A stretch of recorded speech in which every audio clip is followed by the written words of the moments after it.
Housing costs for Americans just hit an all-time high with no relief in sight. In case you were hoping to buy a house and finally ride the Fed's giant money-printing rocket ship, the monthly nut for the median home now comes to $2,775 per month, which is roughly half the median income for housing alone. In fact, it's greater than the total family income for a third of American families, as in young families.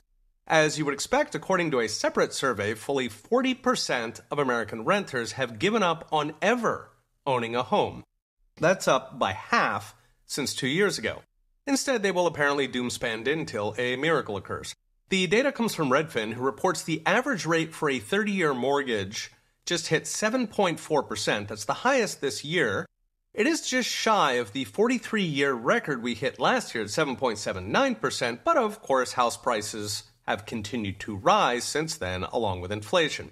As a result, according to Bankrate, Americans now need an annual income of $110,871 just to qualify for the median home. That is up 30 grand since the pandemic began.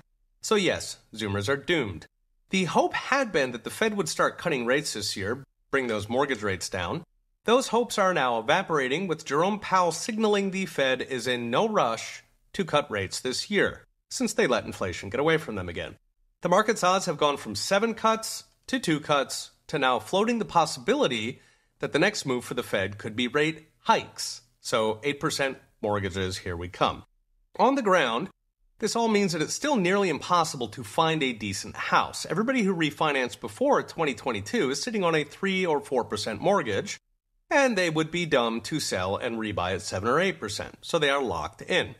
Anybody who has to sell, let's say for a job, has to eat the difference, while everybody else holds on, either sleeping on the sofa so the new baby can have a room, or if they're empty nesters, hogging the 4-bedroom house because they can't afford to flip it into a 7% condo in Florida.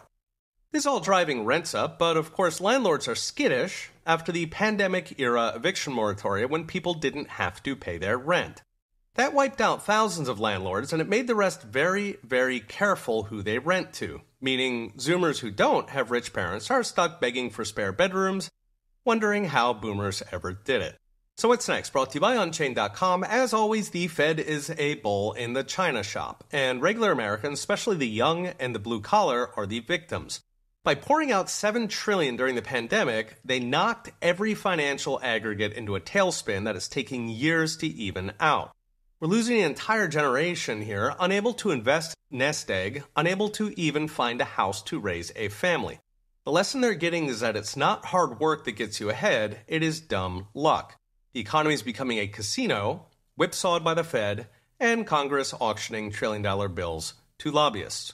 What would fix it? Easy/spending to, let's say Bill Clinton levels, then put the Fed on a dollar-first diet of stable rates. Of course, that would take away their power, so it will be a snowy day in the desert before that happens. A fresh episode of the Roundup podcast just went live. Check it out at peterstonge.com. Okay, we'll be watching. See you next time.